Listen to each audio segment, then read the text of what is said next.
switch over.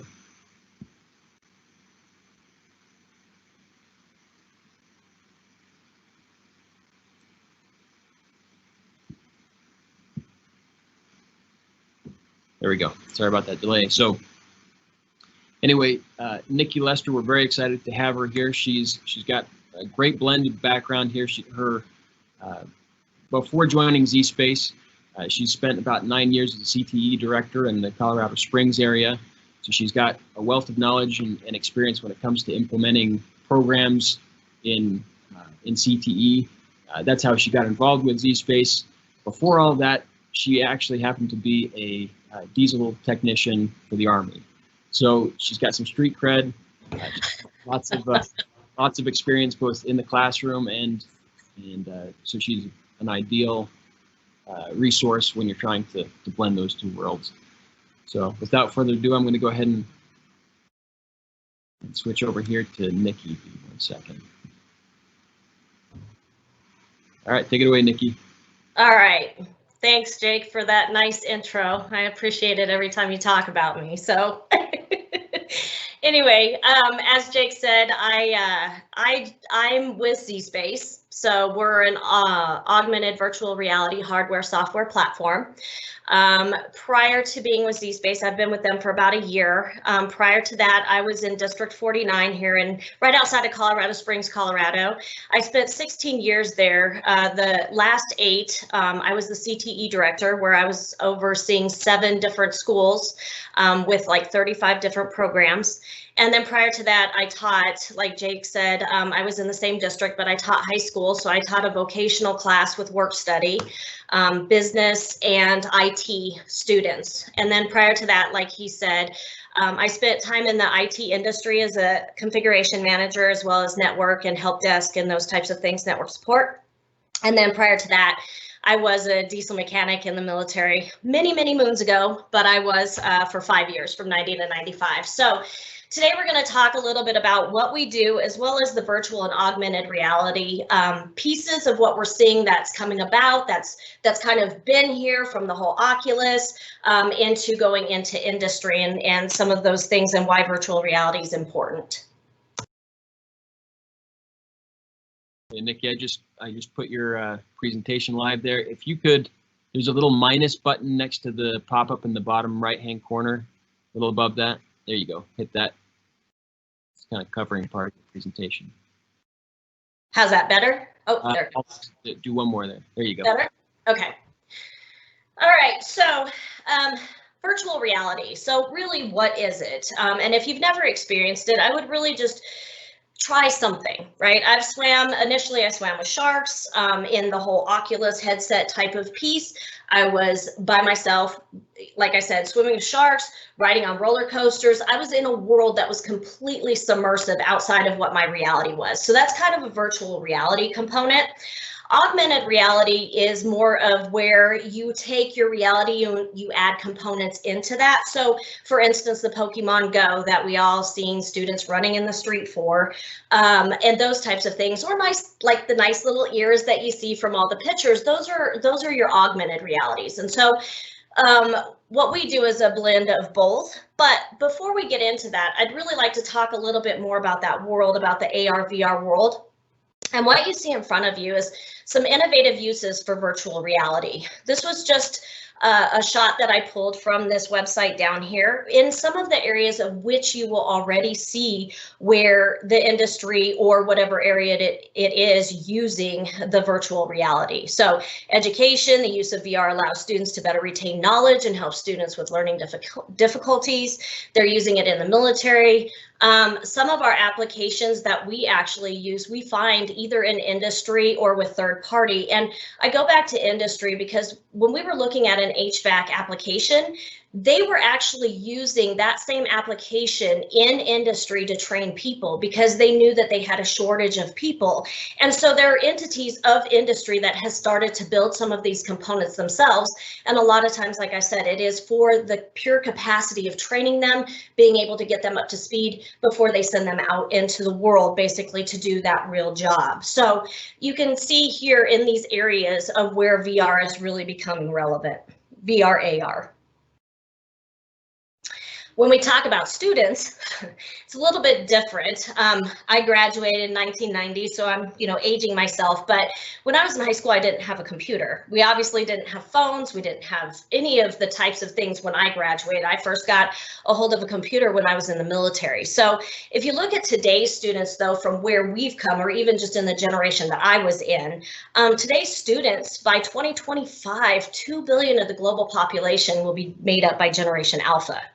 And these are kids that were born between 2010 and 2025. This is the first generation born entirely in the 21st century, right? And so they're the ones that don't know what it's like not to have the technology available at their fingertips. Like this says, they may talk to Siri or they may talk to Alexa in the morning to have them do things that we never even would have envisioned. And this is part of their everyday lives. I don't know if any of you spend time seeing Ellen, but a lot of times she'll do little things where she brings some of that gap of where the rotary phones, students don't know what that is, and so there's been a huge shift, especially with the technology, and we know how fast technology goes, but it's just interesting to see through the generations how today's students don't know what it is without technology. So when we're talking about things like that, that's a piece that we've really got to keep in mind, because they learn differently than what we did. And maybe we had the same capacity and it's just different today. But again, they're dealing with different technology aspects versus what we could have even envisioned, I think, back in my days in high school. How AR and VR mixed reality enhance learning. So again, going into the student component, these are things that they're saying that really help with that engagement. I don't know how many of you deal with students on a day-to-day basis, but when I was in the classroom and even as a director, the biggest factor that teachers would say is they just don't read, right? They don't read. How do we make it more fun? All of these types of things that students today, I think there's a little bit of that. And again, it goes back to that technology factor of the things that they have available to them. If you have a small computer in your hand, again, the relativity of a book, I understand the importance of that. And yes, we need to keep on that motion because reading's important. But again, it's just a different factor of how they're learning today. So these are some of the pieces of research, and it comes from the EdTech magazine as well as the eSchool News. And you can also find this on zspace.com/research, some of these articles that we're talking about today. So students in this instance, when they're using AR and VR, we know that there's an 8.8% increase for their better recall. Again, when you're looking at different pictures and you're engaging with different aspects of this type of technology, you're moving, you're seeing, there's lots of different models that have lots of colors. So unlike reading the text and looking at a picture, these actually come to life and you can do more things with them. And so again, that helps gauge or helps engage the student. And what we know is it's enhancing their learning. So one of the things that we do talk about, we work with Jeremy Bailenson, because again, what a lot of things and what a lot of educators have to rest on is the research, right? And how it really is helping students, not just in the gaming aspect. We know that that's really where a lot of the AR, VR started, but what is the pieces within there, and how does it really, really help students? So again, we work with a component from Jeremy Bailenson, and he's coined this phrase DICE. And so DICE, especially in the world of CTE or in the things that you do, talking with these models and working with engines and all of the types of things that you do, they can be dangerous, right? They can be expensive. Some of the things, looking at a combustion of an engine, can be impossible unless you have a cutaway or unless you have the capabilities to see that in a virtual environment, and counterproductive. I know that consumables are a big deal, especially in the world of automotive, right? And so how can you reduce some of the consumables and give more exposure to all? And so in this world, that also helps that capability too. So I'm going to go ahead and play a quick video. Jake, please let me know if you can hear the sound on this, okay?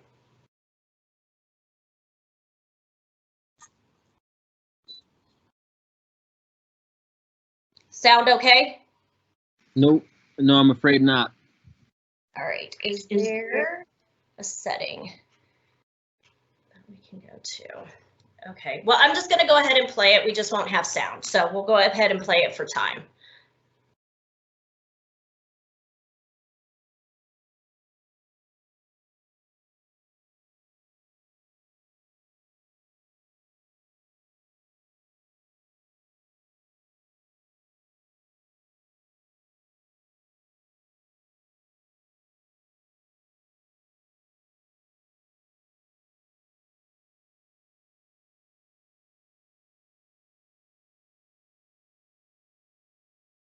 Just to add a little bit of narration there, you can see that we're letting smoke out of stuff.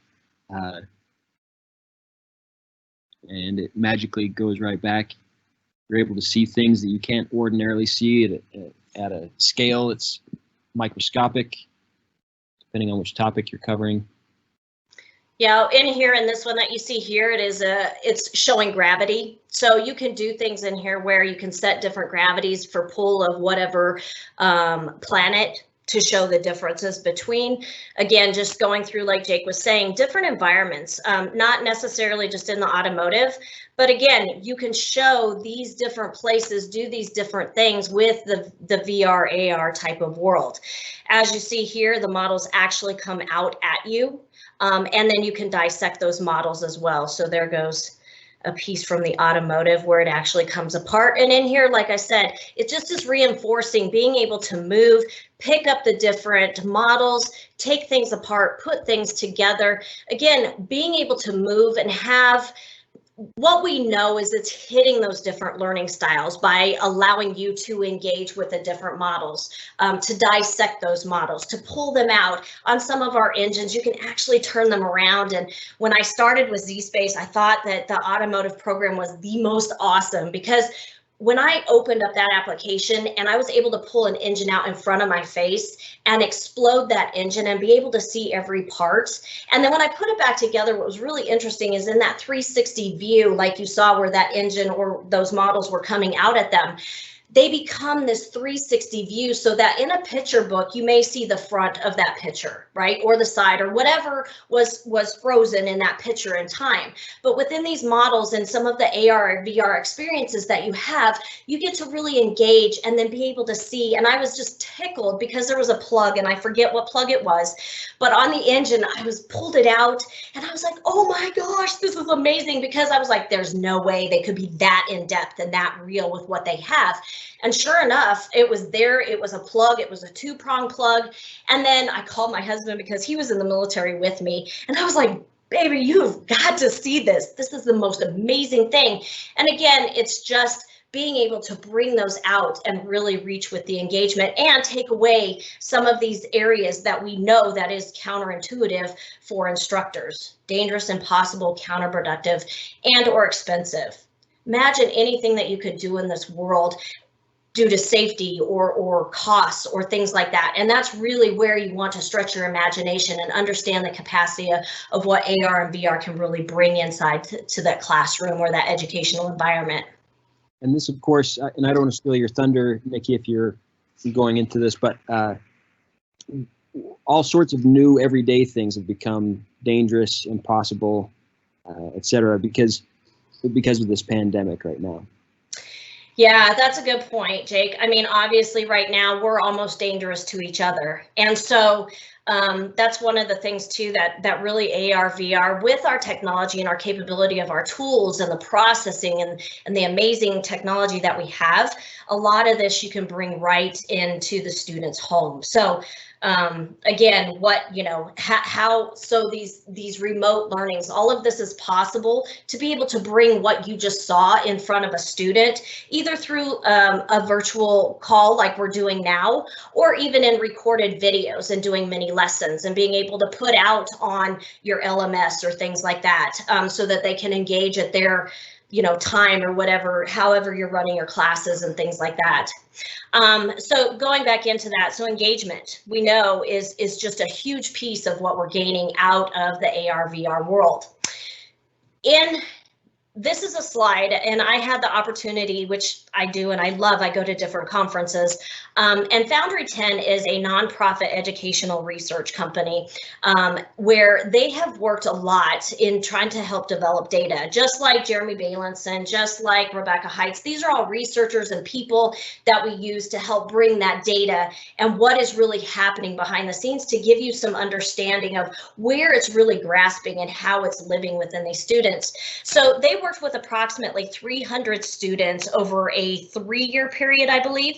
And so these are just some quotes and some stats that they had found when working with VR. And or AR, VR. And I say that because it's not just our platform. It can be lots of different platforms on that AR, VR. So we have the opportunity of working with a little bit different engagement where we have glasses versus the whole Oculus headset.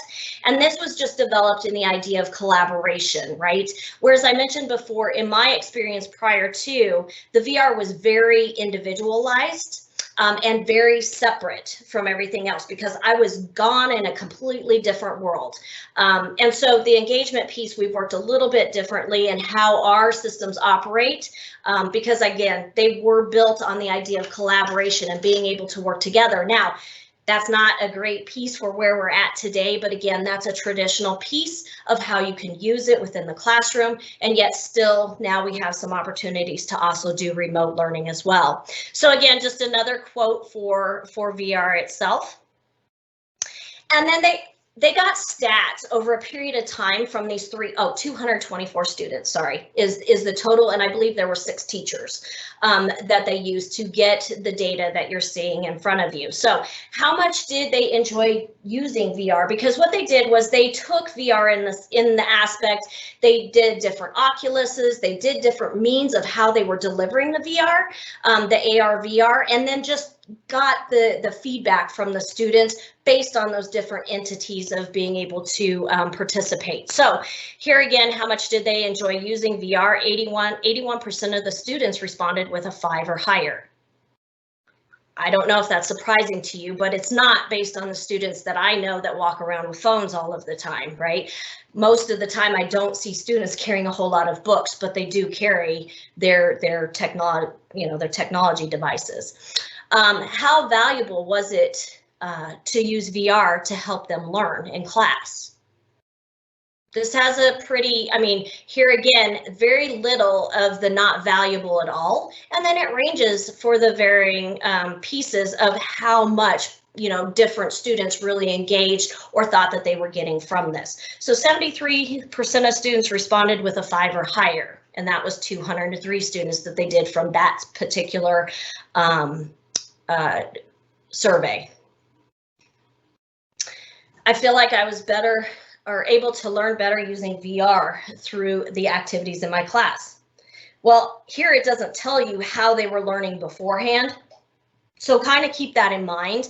You don't know the different teachers or of how they were teaching, right?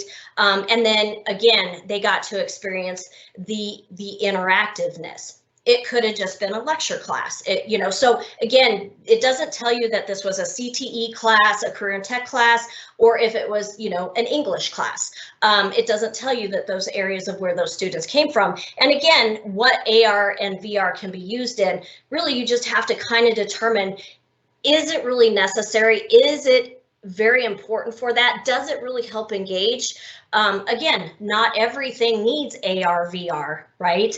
But if you can enhance in any type of time to be able to engage students better, then again, here you go, or just the stats of what that says. 10 reasons to use AR and VR in the classroom. These are all things that, if you have any experience with AR, VR, these are pretty, in different areas and different pockets of readings, a lot of these you will see over and over. One of the big ones here is number 4, engagement. We see that all over the place. Increases critical thinking.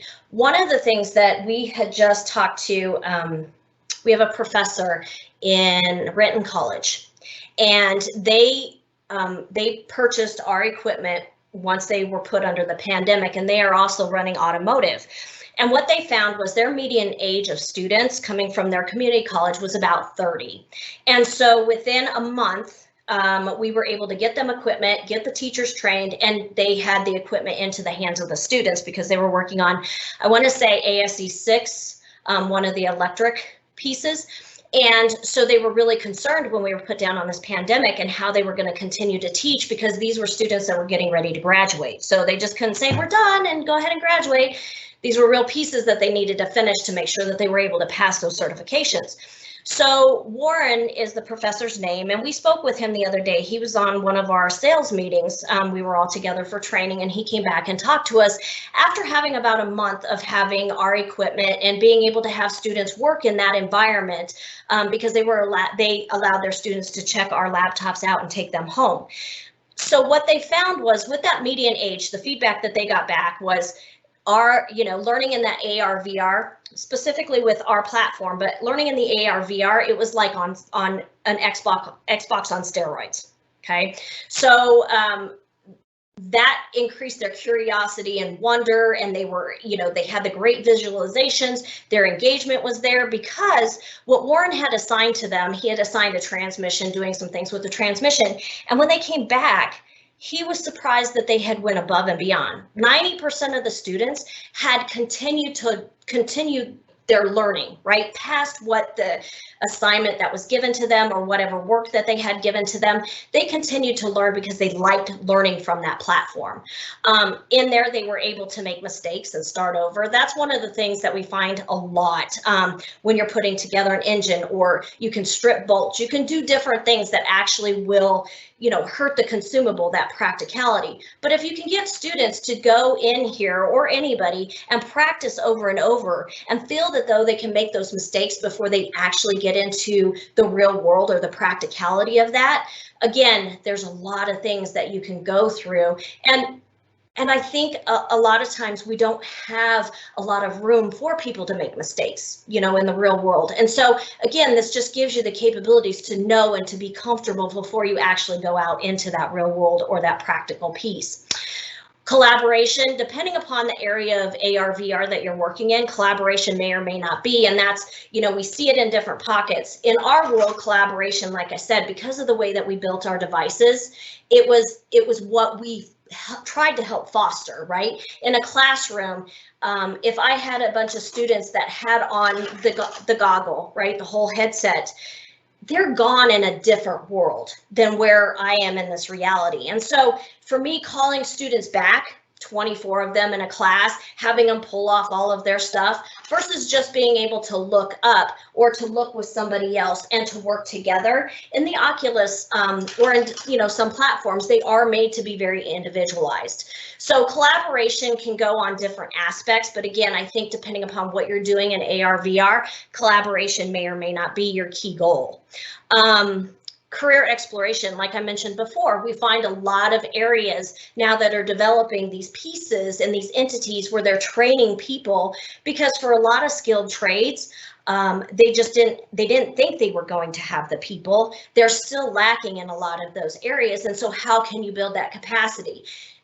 They were preparing for being able to train people with no skills whatsoever. So here again, they're using some of the same instances. And when I say, if we know that AR, VR is in industry, we should have it in the classroom, right? This should be a piece of where it's not a bridge or a gap. Now, the AR, VR that they work with as students right now may not be what they see in industry, a 3 or 4 year, process, maybe even a 2-year process down the way. But again, they are working with some things that we know that they will eventually see again in industry. And then promotes empathy. It's very strange because listening to Jeremy Bailenson, and by the way, if I missed that, I apologize. Jeremy Bailenson is one of our professors, and he's the head professor for the VR lab at Stanford University. So they've done a whole lot. He works within the goggle capacity himself. And so they create programs where they're dealing with racism or some of the other social issues. And what they're finding by being in these worlds, it's helping to promote empathy. Like we say, walk a mile in our shoes, right? Or spend some time in somebody else's shoes before you want to judge. Well, that's exactly what some of these programs are able to do, because it really does put you into that other person's shoes in a sense. And again, just where I got that information, eSchool News. And Jake, I can't see it if there's any questions, so please stop and let me know if there are some, please. Yeah, real quick. Looks like we've got some questions about the nature of the hardware here. Some people are asking whether they can get a free trial as the software, or so maybe if you talk a little bit about that. It looks like that's about what you're. Yep. So Jake had asked me to go through some of the research for AR, VR first before we started talking about our platforms. But what you see in here is another quote. But below that is our platform. So I'm going to talk a little bit about our platform as well. We do a really good job, in my opinion, with the automotive platform, especially. So you see here we have an AIO, and we call this, and an AIO, I apologize, is our all-in-one. So we call this more of our desktop or our presentation machine. A lot of times we will find instructors that get this type of platform. And then we have a laptop. We came out with the AIO first. And processing speeds, just it needed that size to be able to do and to run our software.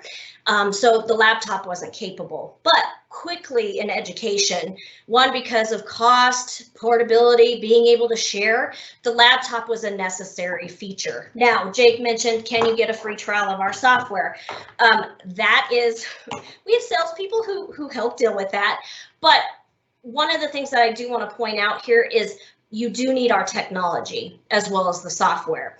Our technology is built, there are special cameras here on the sides on the AIO and on the top of the laptop. And those cameras actually deal with an infrared beam. So they're working with our glasses that have some reflectors on them, as well as a stylus. And this is how we manipulate within our world from the screen. So in a lot of AR, VR, you go into that environment, okay? In our world, the environment kind of comes out at you. And so again, it is a special machine that you do need. However, our machines are built on a Windows 10 technology.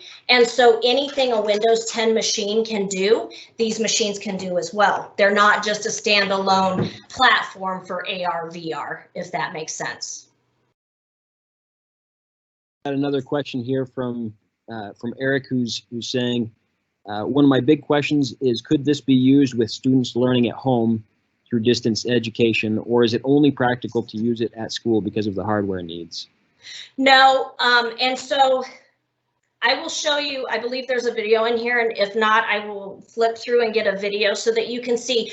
One of the things that we found out along the way, traditionally, we were on site. So a lot of times you would have us in a lab, and you would have the teacher machine so that you can present those types of things. Laptops, I've seen them in shops, like automotive shops, where students will be working with the vehicle, you know, as they're walking through, taking apart. So you've got teams now that come work, you know, together where they're actually working practically, they're working on the machine, you know, so there's lots of different ways to do that. But when we come to remote, what we know is right now, like we're sitting here over Zoom, and I had some technical difficulties with Teams this morning, but through a video conferencing software, you can actually run our software. So there's a couple of things with remote that we know. If a student, K-12 in my world, where I came from, our laptops are, because of the special technology, they're a little bit more expensive than a Google Chromebook, okay? So in a K-12 model, I would have not been able to check out my laptops to those students because we had no way of recourse of getting back that technology, okay? In a community college or university model, a little bit different scenario. Again, I mentioned that our professor in Renton College, they did check out the technology to the students and they were able to take it home. But either way you go, there is kind of a scaffolding piece that I think that you can use, because our software will run on a Zoom call. So I could actually pull up the software as an instructor and I could run through the lessons. And as you saw that body part pop out at you, students would be able to see that at home, either on the Zoom call, on a Google Meets, on a Microsoft Teams. They can see that with our AIO or our big unit, where you have some of that augmented reality. So like you see here with the elephant coming out, students would be able to sit on the other end of a Zoom call or a video conferencing call and see some of that happen if they had our AIO. The other piece is that you can also record those Zoom calls or the video conferencing calls, and what's created from those is an MP4.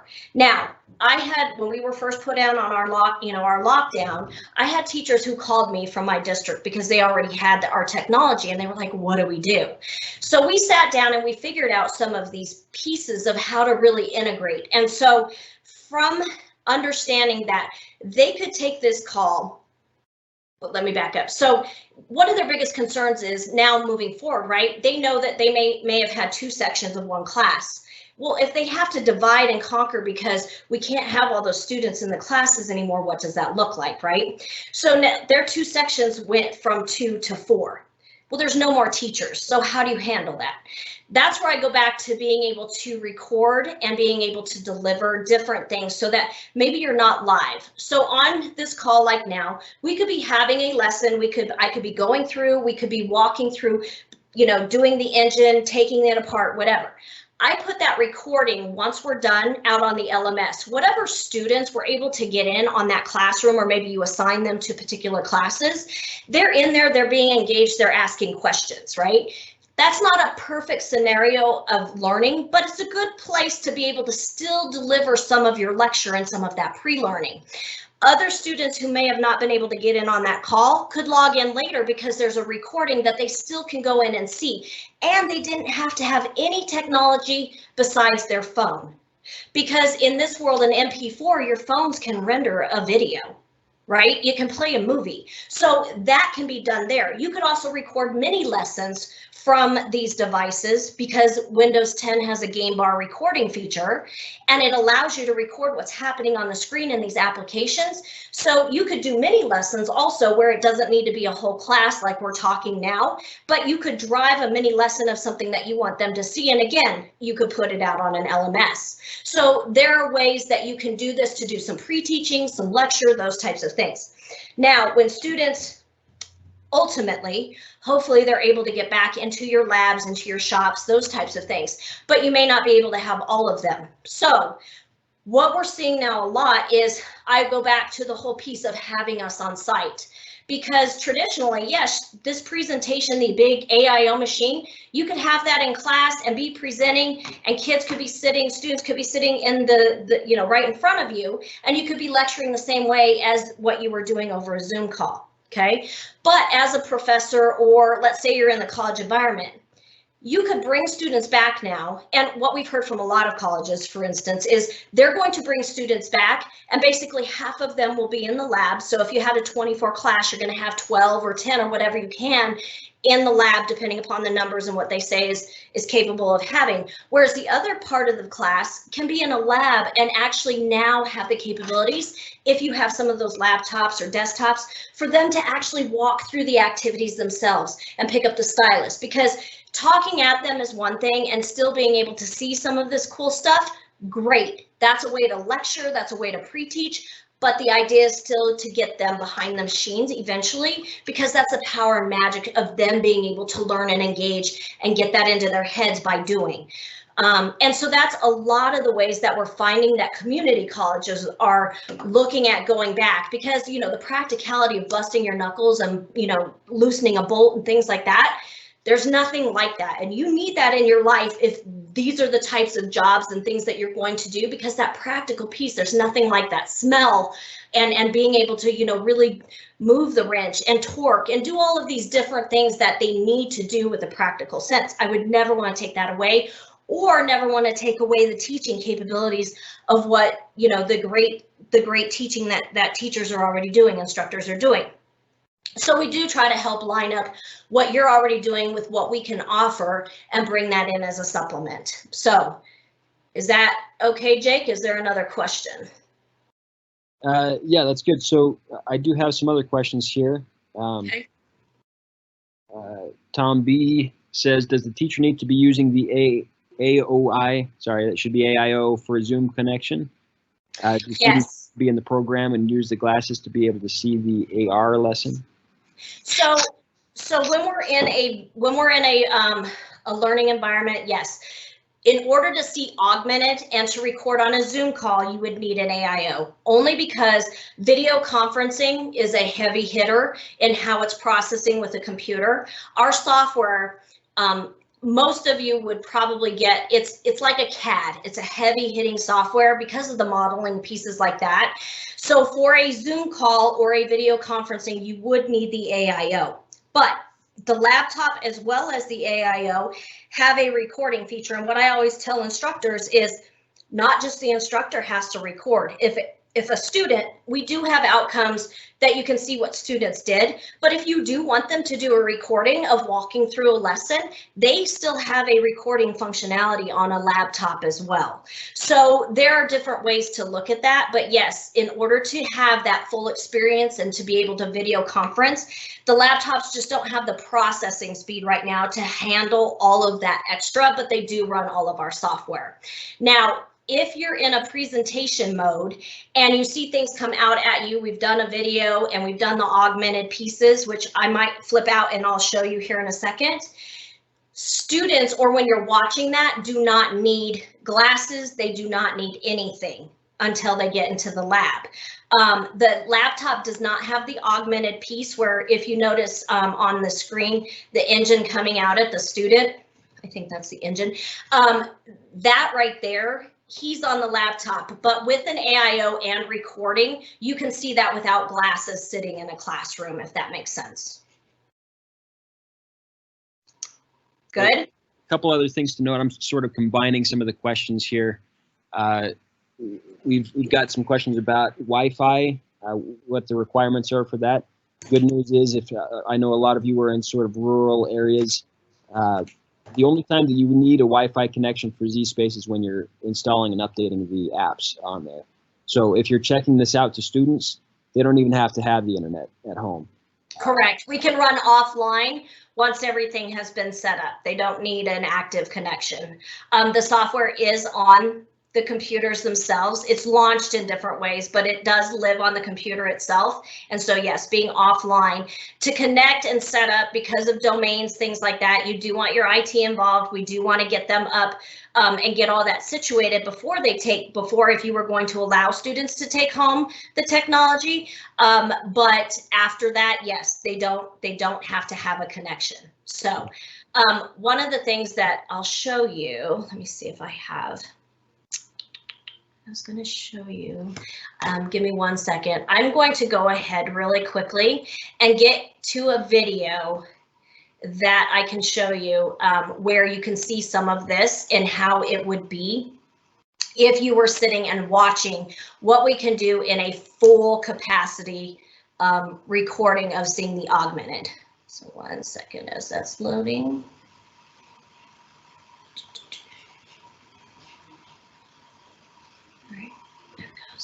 While Nikki's pulling that up, we did also have a question about heavy vehicle versus automotive. We do have great apps for hydraulics and pneumatics, so that end of heavy vehicle is very well supported on here. We are a bit limited on the other topics. Within the automotive technician apps, there's obviously going to be some crossover when it comes to the electrical content, and there is some basic diesel engines taught in there, but it is definitely not as robust for diesel specifically. But it is something where you could very well, you could get some great use out of it and share it with the automotive part across the hall. Yeah. And they're also adding additional apps all the time, and yeah, I'm trying, Jake. It's like it won't give me back my. Hold on really quickly. It's like it wouldn't give me back my thing to run it. Give me 1 second and I'll just bring this up. I apologize. One other thing that I'll bring up here is it kind of ties into the one-stop shop question earlier, about how we can combine these different solutions into a package for you. When it comes, so as I mentioned before, Electude, zSpace, and ConceLab all have very separate and distinct use cases here. zSpace is not an end-to-end curriculum like Electude is. It's not going to take you, it doesn't replace a textbook. It's an exceptional reference guide, and it's loaded with exercises that you're able to do that you would ordinarily do in a shop.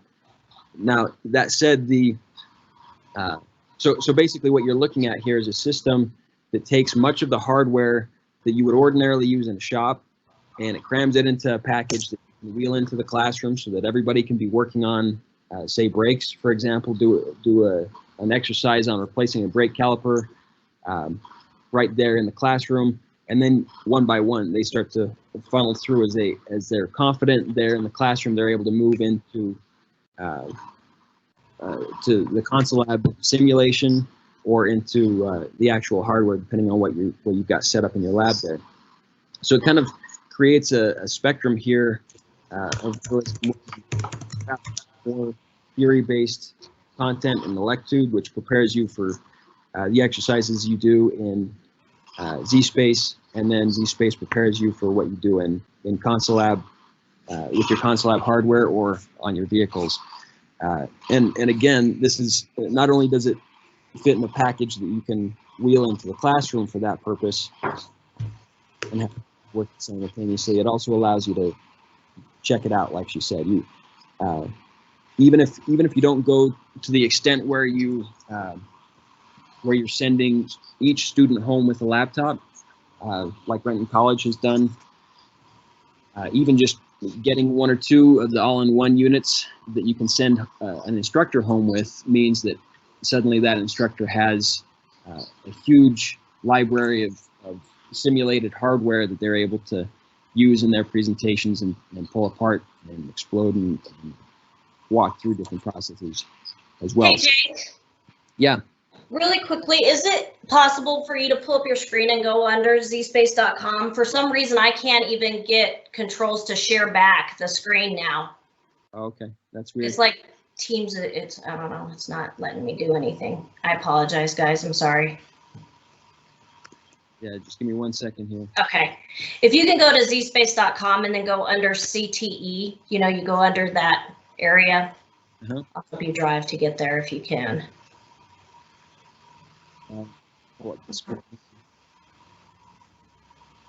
I can't even go to the new messages. I apologize. I don't know what's going on. It's like it's taken over and won't give it back to me. It's funny. Okay, so can you see it now? I can't see your screen. Can everybody else?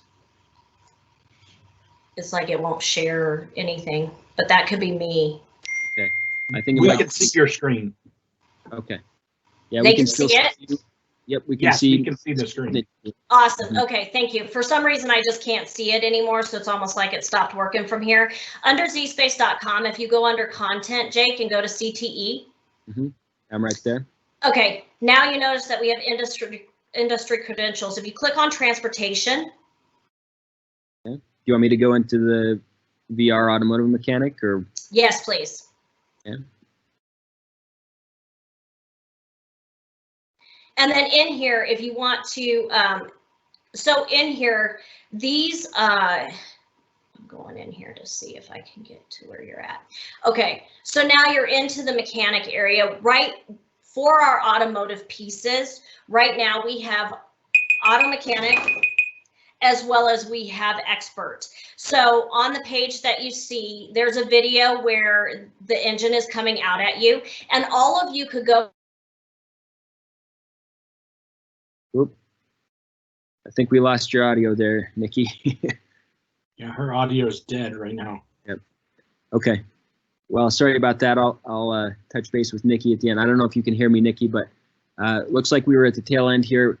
Let me the best way for you to get a real good look at ZSpace. Unfortunately, we're running into some limitations here with this live event that's blocked some of the features here that we ordinarily share on Zoom or even just a regular team meeting. The best way for you to take a look at ZSpace is to set up to request a virtual demo with us.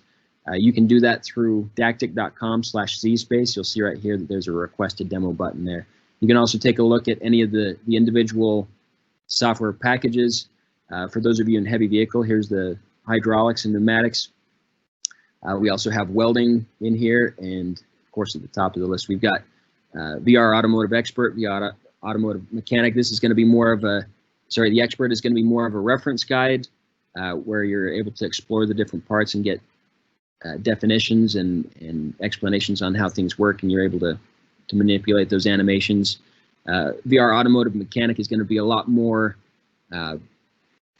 more exercise based, where you're able to have students dismantle, run through a typical work order that you would have in the shop. Lots of coverage for ASE certification. We got some information that we can give you on that. And they're also in the process of releasing stuff for a package for VR electric automotive mechanic. And as if you participated in Bob's training the other day, you know how dangerous this can be. This is a perfect application for VR, where you're able to deal with these systems in a safe environment. You're not going to send somebody home with a Prius and tell them to start wrenching on it. So you could do that though with something like this, with the in the virtual and augmented world. So again, go ahead and take a look at dactic.com/zspace and click request a demo, and we can set it up so that you can get a more Q&A on this and get a better feel for what it looks like. We can also, depending on where you're located, we can loan out some of our demo units so that you're able to get hands-on with it and experiment with it at home or in the classroom. We've done that out at Skyline College recently in San Francisco, and some other locations throughout California. So with that, I know we're kind of encroaching on your potty break here, and I don't want to hold you up. So just to reiterate, if you're needing credit for this, just go to events and enter the Western Wheels conference page. Scroll down to this session that we're in day 2 here. Click on the request certificate button here and fill out the form. We'll make sure you get credit for it. I'm going to go ahead and take a break now and join us at the top of the hour. Dick Krieger is going to be talking about relays and all the new technology. There's been a lot of dramatic changes in that area, so that's one you'll definitely want to stick around for. You can leave things open, or you can come back into the session right here. Lastly, thanks again to Nikki for swinging with the punches here. We did not have an ideal situation trying to get her on to share some of the content, but she did an excellent job, and really appreciate her expertise. That's it. So go ahead and take a break, and we'll get back with you. Hey Jake, everybody can break, but I want to let everybody know that in the message or the Q&A, I just put a link to a Dropbox file where you can get JB's presentation that he made on hidden funding if you click on that Dropbox link that I just copied into the Q&A. Awesome. Thank you. I see that right there. Cool. Yeah, I know we had a lot of requests for that. Okay. Thanks again, everybody. A lot of requests. Yeah. Thanks again. We'll get back with you in about 10 minutes.